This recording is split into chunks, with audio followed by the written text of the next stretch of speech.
نحمده ونصلي على رسوله الكريم اما بعد فاعوذ بالله من الشيطان الرجيم.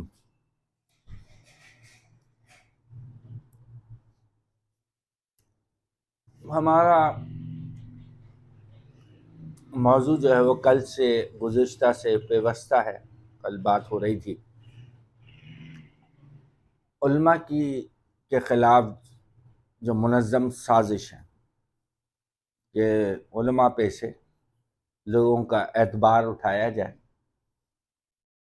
تاکہ یہ جو مختلف قسم کے عقل پرست فرقے ہیں ان کو راستہ ملے، جگہ ملے اپنے خرافات اور دین میں تحریف کرنے کا اور اپنے ڈھکوسلے بیان کرنے کا.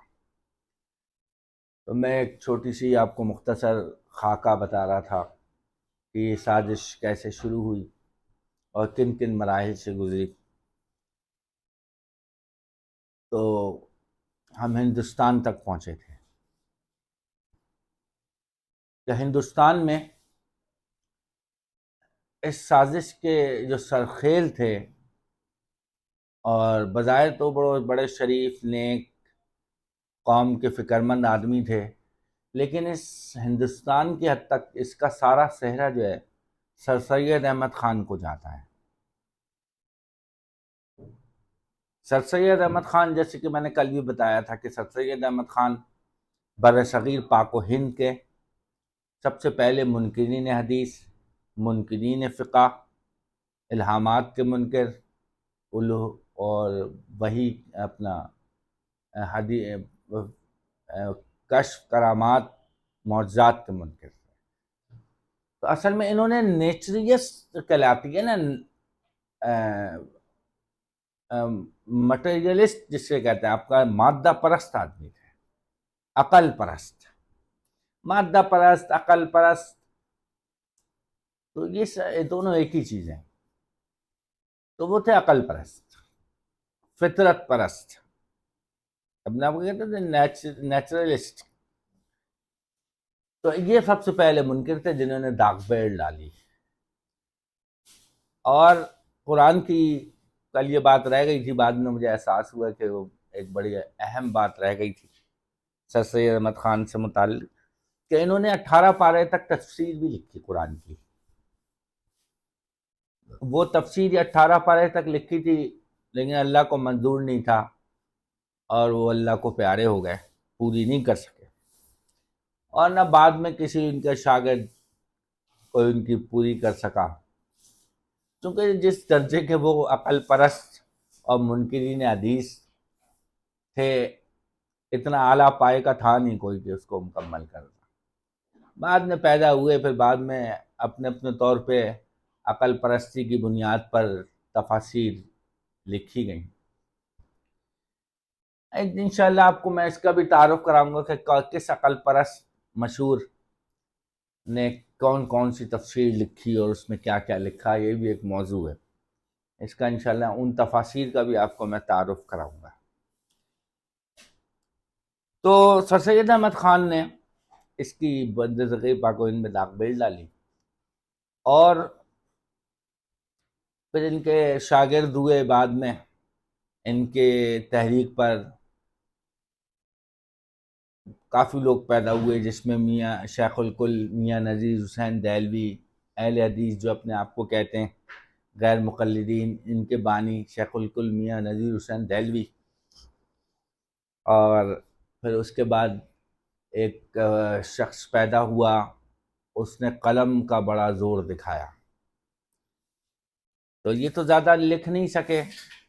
سر سید احمد خان کے بہت زیادہ تصانیف نہیں ہیں، مگر یہ کہ اس شخص نے ان کی بعد کی دوسری نسل میں ایک شخص پیدا ہوا، مرزا غلام احمد پرویز. اہل علم حضرات خوب اچھی طرح جانتے ہیں یہ سب باتیں، اور کم سے کم نام تو سنے ہوئے جو لوگ کتابیں پڑھنے کے شوقین تھے. تو یہ غلام احمد پرویز ایک آدمی پیدا ہوا، اس نے قلم کا بڑا زور دکھایا اور اس نے بہت کتابیں لکھی اس پر، اور اس نے پڑھے لکھے طبقے کو بڑا متاثر کیا. اور ایک بات یاد رکھیے گا کہ یہ جو منکرین حدیث کا فتنہ ہے نا، یہ پڑھے لکھوں کا فتنہ ہے، یہ جاہلوں کا فتنہ نہیں ہے. یہ غریبوں کا فتنہ نہیں ہے، یہ امیروں کا فتنہ ہے، یہ پڑھے لکھوں کا فتنہ ہے، یہ یونیورسٹی کالج کا فتنہ ہے۔ اس سے ڈاکٹر، انجینئر، بڑے بڑے پڑھے لکھے لوگ متاثر ہوئے اور دین کے منکر ہوئے، قرآن و سنت کے منکر ہوئے، اور ان میں سے آگے جا کے لوگ جو ہیں، کوئی قادیانی بنا، کوئی عیسائی بنا، اور جس نے مذہب نہیں اختیار کیا وہ ایتھسٹ بنا، دہریے بنے، الحاد اختیار کیا۔ تو اس تحریک کے ثمرات ہیں، اور ان سب کا جو ہے نا مجموعی طور پر ایک ہی چیز پہ ان کا اتفاق رہا کہ ہمارے اور پبلک کے بیچ میں جو رکاوٹ ہے، جو روڑا ہے، جو بٹا ہے، جو بنیان مرصوص ہے، شیشہ پلائی ہوئی دیوار، وہ یہ مولوی حضرات ہیں، علماء۔ ان پہ سے اعتبار ہٹاؤ، علماء سے دور کرو، کیونکہ لوگ عالموں کے زیر اثر ہوتے ہیں، کیونکہ وہ مسجد آتے جاتے ہیں، جمعہ پڑھتے ہیں، دین پڑھتے ہیں، علماء سے مسئلے مسائل پوچھتے ہیں، مسئلہ پوچھنا ہے مولوی کے پاس، فتویٰ لینا ہے مفتی کے پاس، قرآن پڑھنا ہے قاری صاحب کے پاس، تو یہ ایک بہت بڑا مسئلہ ہے۔ اچھا، ان کے پاس پلیٹ فارم بھی نہیں ہے، ان کے پاس دارالافتاء نہیں ہے، ان کے پاس مساجد نہیں تھیں، ان کے پاس مدارس نہیں تھے، تو اب یہ بڑا مسئلہ تھا ان کا۔ اور ان سب چیزوں سے، مسجد سے، مدارس سے، مولوی سے، دینی کتب سے ان کو چڑھ تھی۔ اب مولوی، اب لوگوں کی تو ضرورت ہے، انہیں مسئلے مسائل پوچھنے ہوتے ہیں، وہ جدی پشتی آباء و اجداد ان کے جو فقہ پہ عمل کرتے چلے آ رہے ہو، تو ایک عام مسلمان تو یہ سوچتا ہے شریعت اس معاملے میں کیا کہتی ہے، چلو مولوی سے چل کے پوچھیں، کوئی مسئلہ آ گیا طلاق کا، وراثت کا، تو آدمی کوئی جدید مسائل آ گئے تو وہ فتویٰ لیتے ہیں۔ اب یہ ان کے پاس تھا نہیں، اور مسجد ایک بہت بڑا آرگن ہے، چونکہ مسجد میں لوگ خود چل کے آتے ہیں، مسجد کی تکریم، احترام، تقدس کے ایسے مسجد میں لوگ خود چل کے آتے ہیں، اور ہر جگہ لوگوں کو گھسیٹنا پڑتا ہے، دعوت دینی پڑتی ہے کہ ہمارے یہاں جی محفلیں آ جائیے گا، ہمارے یہاں فلاں تقریب آ جائیے گا، اور مسجد میں 5 دفعہ لوگ خود جاتے ہیں۔ تو انہوں نے کیا کیا، انہوں نے یہی کام کیا کہ علماء کی اتنی تجلیل کی، علماء کو اتنا بدنام کیا، یعنی مسائل میں ایک تو یہ ہے نا کہ عالم کا کیریکٹر، عالم کا کیریکٹر میں تو وہ انسان ہے، ایک عالم سے جو کچھ ایک عام آدمی سے گناہ ہو سکتے ہیں وہ ایک عالم سے بھی ہو سکتے ہیں، ہر قسم کے۔ اچھا، اس کو ایک تو انہوں نے ذریعہ بنایا، کیونکہ انسان، عالم بھی انسان ہے، مفتی بھی انسان ہے، تو اس کی ذاتیات کو لے کر بدنام کیا۔ پھر اس کے بعد علماء کے مسائل، علماء نے کتابیں لکھی، علماء نے تفاسیر لکھی، علماء نے فقہ پر کتابیں لکھی، بعد کے آنے والوں نے اس پہ شروحات لکھی۔ اب اس میں انہوں نے کیڑے نکالے کہ دیکھو یہ مسئلہ غلط لکھا ہے، فقہ حنفی میں یہ غلط مسئلہ لکھا ہے، فقہ حنفی میں تو یہ ہے، یہ ہے، اور پھر چاروں ائمہ کا انہوں نے کمپیریزن کیا، تقابل کیا کہ دیکھو ایک مولوی، ایک امام کہتا ہے حلال ہے، دوسرا کہتا ہے حرام ہے۔ تو یہ انہوں نے چاروں یہ جو مکتب فکر ہیں، فقہی لحاظ سے ان کو انہوں نے 4 فرقے کے طور پر لوگوں کو پیش کیا گمراہ کرنے کے لیے۔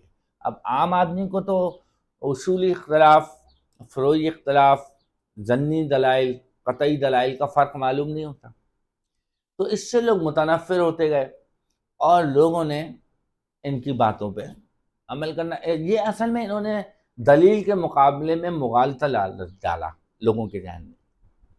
ایک تو دلیل ہوتی ہے نا، اور دلیل کی جو الٹ ہے وہ ہے مغالطہ، انہوں نے مغالطہ ڈالا، انہوں نے علم کے مقابلے میں لوگوں کے ذہنوں میں وسوسے ڈالے۔ ان کا کام ہے صرف وسوسہ کرنا، وسوسے ڈالنا، یعنی شبہات ڈالنا۔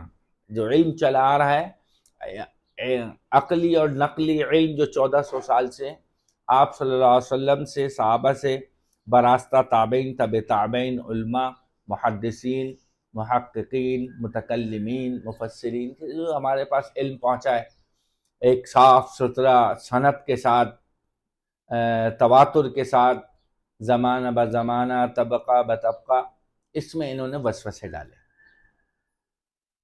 تو یہ انہوں نے ایک سازش کے تحت جب بھی کوئی فتنہ اٹھا. اچھا میں بات کر رہا تھا سر سید احمد خان کی. سر سید احمد خان ہندوستان میں اس فتنے کے بانی ہیں. ہندوستان میں جیسے عرب کے اندر اس کی بنیاد ابو الخویصرہ نے ڈالی، خارجی مذہب، پہلا مذہب. اسی طرح برصغیر پاک و ہند کے اندر اس فتنے کی بنیاد سر سید احمد خان نے ڈالی ہے. اس پہ ٹائم نہیں ہوتا نا، لوگ 10 منٹ کی ویڈیو بنانی ہے، 20 منٹ کی بنانی ہے، تو اس میں یہ ہے کہ وہ بس بات جو آدمی سوچتا ہی رہتا کیا کروں کیا نہ کروں. تو بہرحال تو سر سید احمد خان کا بار بار جو میں نام لے رہا ہوں وہ ایسے ہی نہیں لے رہا ہوں. سر سید احمد خان ایک بہت بڑا فتنہ تھا جس نے بعد کے آنے والے لوگوں کے ذہن بدل دیے، کردار بدل دیے، سوچ بدل دی. اور اس کی فکر سے جیسے میں نے آپ کو بتایا کہ مرزا غلام احمد پرویز جیسا آدمی پیدا ہوا، مرزا غلام احمد قادیانی بھی اسی تحریک سے پیدا ہوا، یہ اہل حدیث مکتب فکر غیر مقلدین یہ بھی اسی فکر سے پیدا ہوئے. اور اس کے پیچھے جو ہے جو ہاتھ تھا وہ انگریز کا تھا. انگریز نے ایک نعرہ اٹھایا، ایک نعرہ لگایا، تحریک آزادی فکر، کہ بھئی آدمی کو آزادی دو سوچنے کی. جیسے آج آپ دیکھ رہے ہیں نا، آج آپ دیکھیں نا آزادی ہے بھئی، جو دل کے دماغ جو دل میں آئے کہے، آزادی ہے، اظہار رائے کی آزادی ہے، اب کہنے کو آزادی ہے، حالانکہ یہ سارا ڈھکوسلا ہے. دیکھ صرف آپ علماء کو بھونک سکتے ہیں، آپ خالی جو ہے نا کچھ عام لوگوں کو کہہ سکتے ہیں، آپ تھوڑی بہت اکنامکس پہ بات کر سکتے ہیں اور کچھ فرقوں پہ بات کر سکتے ہیں، طبقوں پہ بات کر سکتے ہیں، لیکن انہوں نے ایک لکیر کھینچی ہوئی ہے. اگر اس لکیر سے آگے آئے نا تو پھر آزادی فکر کا مزہ وہ خود چکھاتے ہیں، پھر بندہ غائب ہو جاتا ہے، پھر بندے کی لاش ادھر ادھر پڑی ہوئی ملتی ہے. یہ بھی ایک الگ مستقل ٹاپک ہے کہ اس ڈھکوسلے کے پیچھے کیا کیا چیزیں کار فرما ہے. تو سر سید احمد خان کی تحریک جو یہ چلائی تو پیچھے انگریز تھا. اس کے انگریز نے، چونکہ انگریز نے حکومت جو ہے وہ مغل بادشاہوں سے لی تھی. مغل بادشاہ سارے حنفی تھے. اس سے پہلے سلجوقی تھے، وہ بھی یعنی سلجوقی تھے، سلطنت عثمانیہ ہے، اور سلطنت یہ جتنے بھی قطب الدین ایبک تھے، تو شہاب الدین غوری، غیاث الدین غوری، تو یہ سب حنفی تھے. ظہیر الدین بابر، تیمور لنگ، تو مغل بادشاہ سے پہلے بھی یہ سارے حنفی تھے. تو انگریزوں نے بعد میں جو 1601 میں داخل ہوا اور 1624 میں پورے ہندوستان پہ قبضہ کر لیا. تو یہ سارا جو نظام انہوں نے دھوکے سے ایسٹ انڈیا کمپنی کے نام سے داخل ہوئے ہندوستان میں، اور یہ پورا نظام جو انہوں نے اپنی انگریز نے اپنی چال بازی سے، مکاری سے، دھوکے سے جو چھینا تو حنفیوں سے چھینا. اب ان کی راہ میں سب سے بڑے روڑا رکاوٹ وہی حنفی مولوی. تو انہوں نے اب مولویوں پہ سے اعتبار ہٹانے کے لیے انگریز نے یہ وہابی لفظ ایجاد کیا. کیوں کہ جو انگریز سے لڑا، جو انگریز سے لڑا، انگریز نے اس کو بدنام کرنے کے لیے ایک باقاعدہ مشن تحریک شروع کی. سب سے پہلے 1857 میں بغاوت ہوئی، اور اس کے نتیجے میں پھر وہ مسلمانوں کو شکست ہو گئی. اور پھر اس کے بعد انگریز نے، اور اس کی قیادت جو ہے وہ سارے مولوی کر رہے تھے، اور وہی شاہ ولی اللہ کے شاگردوں کا سلسلہ تھا، اور شاہ عبد الحق محدث دہلوی کا سلسلہ چل رہا تھا، اور مجدد ثانی کا سلسلہ چل رہا تھا. اسی سلسلے کے جو علماء تھے، مشائخ تھے، انہوں نے یہ 1857 کی بغاوت شروع کی. اور اس میں مغل بادشاہ کے کچھ سپہ سالار بھی تھے، وہ ایک مشہور تھا، میں نام اس کا ذہن میں نہیں آ رہا میرے، ان کا سپہ سالار تھا مغل بادشاہ کا، کہ وہ بھی بعد میں پکڑا گیا، مارا گیا۔ پھر اس کے بعد انگریز نے کہا کہ اس جڑ کو ہی ختم کرو۔ اس نے جتنے مدرسے ہندوستان کے اندر تھے سارے مدرسوں کو انگریز نے نیست و نابود کر دیا اور زمین سے ملا دیا، کسی مدرسے کو نہیں چھوڑا اس نے۔ وہ سارے مدرسے انہی سلسلوں کے تھے، اور صرف اس نے ایک طبقے کے مدرسوں کو چھوڑ دیا۔ وہ مدرسہ، وہ مکتب فکر تھا وہی جو انگریز کے ساتھ تھا، یعنی غیر مقلدین اور جو فقہ حنفی کو نہیں مانتے تھے، اور دوسرے وہ جو بدعت کے میں لگے ہوئے تھے۔ یہاں تک کہ ایک بہت ہی قدیم مدرسہ، بہت ہی بڑا مدرسہ جس کا پوری دنیا میں بڑا نام تھا، اور سب علماء کا مرجع تھا وہ مدرسہ، جامع رحیمیہ دہلی میں، جو قائم کیا تھا حضرت شاہ ولی اللہ رحمۃ اللہ علیہ کے والد شاہ عبد الرحیم رحمۃ اللہ علیہ نے، جس کی نسبت سے وہ جامع رحیمیہ کہلاتا تھا۔ اور وہیں پہ شاہ ولی اللہ بیٹھتے تھے، وہیں پہ شاہ عبد العزیز رحمۃ اللہ علیہ بیٹھتے تھے، وہیں پہ شاہ اسحاق دہلوی بیٹھتے تھے، وہیں شاہ اسماعیل شہید بیٹھتے تھے جو شاہ ولی اللہ کے پوتے تھے، شاہ عبد الغنی کے بیٹے۔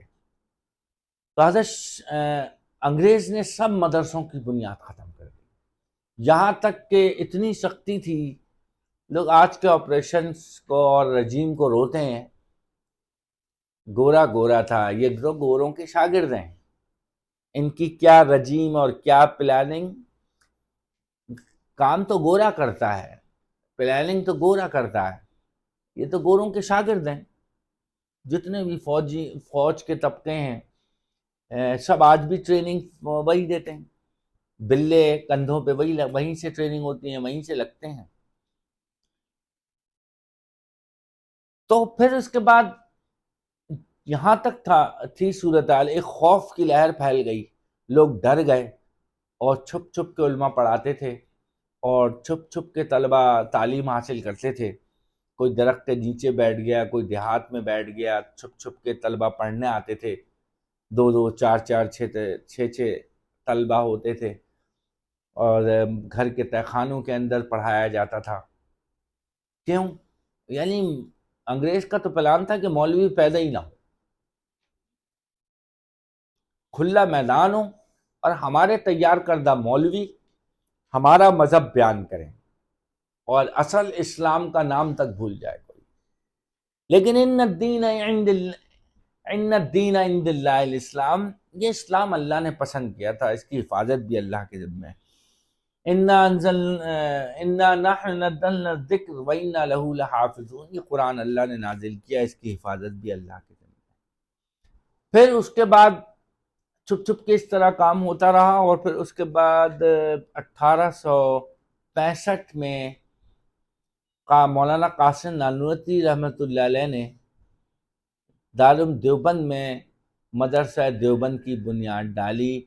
یہ 1857 کی بغاوت کے بعد پہلا مدرسہ تھا جو ازسر نو قائم ہوا، 1865 میں۔ پھر اور ایک استاد ایک شاگرد انار کے درخت کے نیچے بیٹھ کے پڑھانا شروع کیا، اور اتفاق کی بات ہے کہ استاد کا نام بھی محمود تھا اور شاگرد کا نام بھی محمود تھا۔ پھر یہ سلسلہ دارالعلوم دیوبند کا کتنا بڑھا یہ سب آپ لوگ جانتے ہیں کہ آج پوری دنیا میں اس کی شاخیں ہیں، اور ایک بہت بڑا مکتب فکر ہے۔ پھر سارے مدرسے جو اس کے بعد بنے وہ اس کے مقابلے کے لیے بنے، کچھ تو اس کے مقابلے کے لیے بنے، سارے نہیں، کچھ، کہ جو اس کو متاثر کر سکیں، جو انگریز کا ایجنڈا بھی چلا سکیں، اور کچھ یہاں سے فارغ ہونے کے بعد اور انہوں نے اپنے اپنے علاقوں میں مدرسوں کی بنیاد ڈالی، اور نئے سرے سے لوگوں کو علم دین پڑھانا شروع کیا۔ مسئلہ پھر وہی پھر وہی مولوی تیار ہونے لگے. اب موسیٰ کو پیدا نہیں ہونے دینا، اب موسیٰ پیدا ہو گیا، 70,000 بچے مارے، فائدہ کوئی نہیں ہوا، موسیٰ پیدا ہو گیا. چونکہ اللہ اللہ ہے نا، مکروا ومکر اللہ واللہ خیر الماکرین، کہ ایک تدبیر اللہ کرتا ہے اور ایک تدبیر اللہ بند مخلوق کی ہے اور ایک اللہ کی ہے، اور واللہ خیر الماکرین، اللہ سے زیادہ تدبیر کرنے والا کون ہے. بہرحال تو یہ ساری سازشیں جو ہوتی رہیں، یہ علماء کے اوپر سے عوام کا اعتماد ہٹانا، یہ مقصود تھا. آج بھی یہی ہو رہا ہے. جتنے بھی فرقے ہیں ان کی لان تان علماء سے شروع ہوتی ہے کہ مولوی یوں کر رہے ہیں، مولوی یوں کر رہے ہیں، مولوی یوں کر رہے ہیں. وجہ اس کے کہ تفسیر مولوی لکھ رہا ہے، تو حدیث کی شروحات مولوی کر رہا ہے، حدیث کو بیان مولوی کر رہا ہے، فتویٰ مولوی دے رہا ہے، قرآن مولوی پڑھا رہا ہے، تو نشانہ بھی پھر مولوی ہے. اب یہ میں نے آپ کو بیچ میں بتا دیا کہ ایک عالم کا ایک اپنا علمی کردار ہے، اور ایک عالم ایک عام انسان بھی ہوتا ہے. ایک عام آدمی کی طرح ہوتا ہے اپنے مسائل میں، ضروریات میں. اور شیطان بہکنے کے چانسز اس کے بھی ہوتے ہیں، تو اپنی انسانی حیثیت سے علماء سے غلطی ہو سکتی ہے، اور ہوئی بھی ہے، اس کا کوئی انکار نہیں ہے. لیکن اجتماعیت کو دیکھا جاتا ہے. اس طرح اگر آپ صحابہ کرام کی اجتماعیت جو ہے، اجتماعیت ہے ایک صحابہ کرام کی، اور انفرادی طور پہ آپ دیکھیں، جزوی طور پہ دیکھیں، تو صحابہ کرام سے بھی غلطی ہوئی ہے. آپ صلی اللہ علیہ وسلم کے دور میں صحابہ کرام کو کوڑے بھی لگے، صحابہ کرام کو سزا بھی ہوئی ہیں. تو کیا وہ ان کا بشری پہلو ہے، انسان تھے وہ. مگر کیا وہ اپنی غلطی پہ قائم رہتے تھے، ڈٹے رہتے تھے، اس پر ضد کرتے تھے وہ، یا فوراً توبہ کر لیتے تھے؟ گناہ کر کے فوراً توبہ کرنا تو مومن کی صفت ہے، صحابہ کی صفت بتائیے. تو یہ تھی اصل میں پلاننگ، کہ جو مولوی کو بدنام کیا. آج بھی جتنے بیٹھے ہیں، مرزا محمد علی مرزائی صاحب، غامدی صاحب، شیخ محمد کراچی والا، اور مرزا غلام محمد پرویز کے سلسلے کے لوگ ابھی بھی بیٹھے ہوئے ہیں. اب تو یوٹیوب چینلز پہ کام ہو رہا ہے. تو یہ سب ان کا نشانہ مولوی ہوتے ہیں. اب میرا دعویٰ یہ نہیں ہے کہ مولوی میں کوئی غلط نہیں ہوتا، مولوی میں کوئی گمراہی نہیں ہے. میں ان علماء کی بات کر رہا ہوں جو کام کر رہے ہیں، جن کا اوڑھنا بچھونا دین ہے، جن کا مقصد دین ہے، اور وہ اخلاص سے وہ کام کر رہے ہیں. چونکہ آج یہ جو دین باقی ہے، یہ جو آج اسلام باقی ہے، یہ جو ہمارے سامنے کتابیں پڑھی ہیں، یہ سب علماء کی محنت کا نتیجہ ہے. علماء کی محنت کا نتیجہ ہے کہ آج بھی علماء اپنے کام کر رہے ہیں. ٹھیک ہے، تو ان گزارشات پہ میں اپنی بات کو ختم کرتا ہوں. وآخر دعوانا ان الحمد للہ رب العالمین.